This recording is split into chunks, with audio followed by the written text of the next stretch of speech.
Champion trophy চলাকালীন শোনা গেল এক বিশাল খবর। কি সেই খবর আসুন জেনে আসি এই ভিডিওর মধ্যে।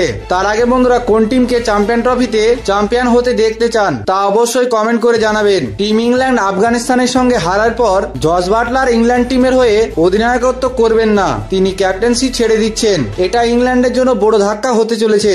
বর্তমানে ইংল্যান্ড টিমের ক্যাপ্টেন জস বাটলারের উপরে প্রচুর চাপ থাকার কারণে হয়তো সে এই ডিসিশন নিয়েছে।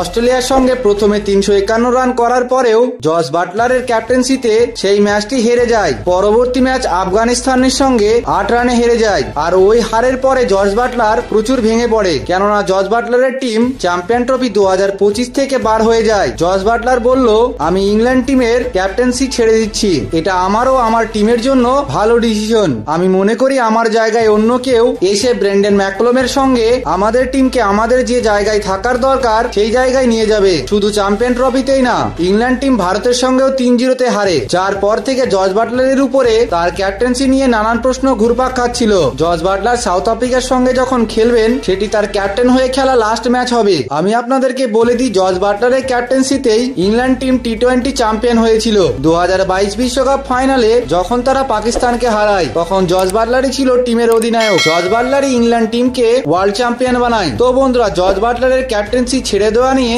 আপনার কি মতামত কমেন্ট করে জানাবেন। আর ভিডিওটা যদি ভালো লেগে থাকে আমাদের চ্যানেলটিকে সাবস্ক্রাইব করে নেবেন। দেখা হচ্ছে নতুন কোনো ভিডিওতে।